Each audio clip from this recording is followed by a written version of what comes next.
दो मुंह वाली चिड़िया। नंदनवन में एक नन्ही चिड़िया रहती थी जिसको दो मुंह थे।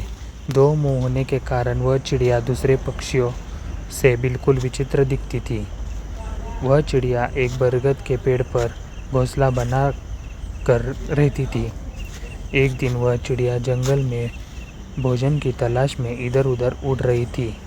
अचानक चिड़िया के दाएं वाले मुंह की नज़र एक लाल फल पर पड़ी।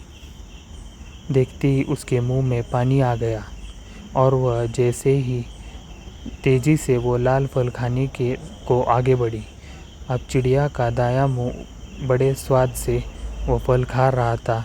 बायां मुंह बेचारा बार बार दाएं मुंह की तरफ देख रहा था कि ये मुझे भी खाने को दे, लेकिन दायां वाला चुपचाप मस्ती से फल खाए जा रहा था।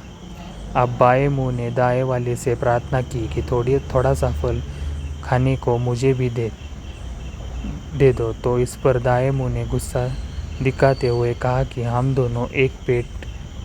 दोनों का पेट एक ही है, अगर मैं खाऊंगा तो वो हमारे पेट में ही जाएगा।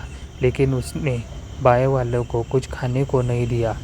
अगले दिन चिड़िया फिर से जंगल में खाने की तलाश में उड़ रही थी। तभी बाएं मुंह की नज़र एक अद्भुत फल पर पड़ी जो बहुत चमकीला था। वह तेज़ी से उस फल की तरफ लपका। अब जैसे ही वो फल खाने को हुआ, तुरंत पास बैठे एक कौवे ने चेतावनी दी कि इस फल को मत खाओ, ये बहुत जहरीला है। यह सुनकर दायां मुंह भी चौंका और बाएं से प्रार्थना की कि इस फल को मत खाओ, ये हमारे लिए बहुत खतरनाक साबित होगा।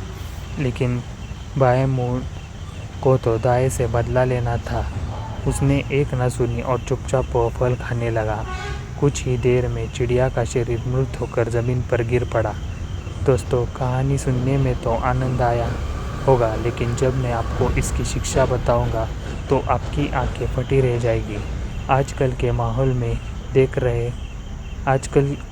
माहौल में देखा जाता है कि एक ही परिवार के लोग एक दूसरे से ईर्ष्या करते हैं, एक दूसरे से दुश्मनी रखते हैं, लेकिन जब भी वह एक दूसरे को नुकसान पहुंचाना का सोचते हैं या एक दूसरे से बदला लेने का सोचते हैं तो नुकसान पूरे परिवार का ही होता है।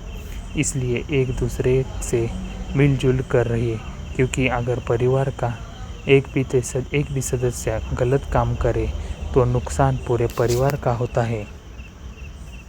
यही इस कहानी की शिक्षा है। धन्यवाद।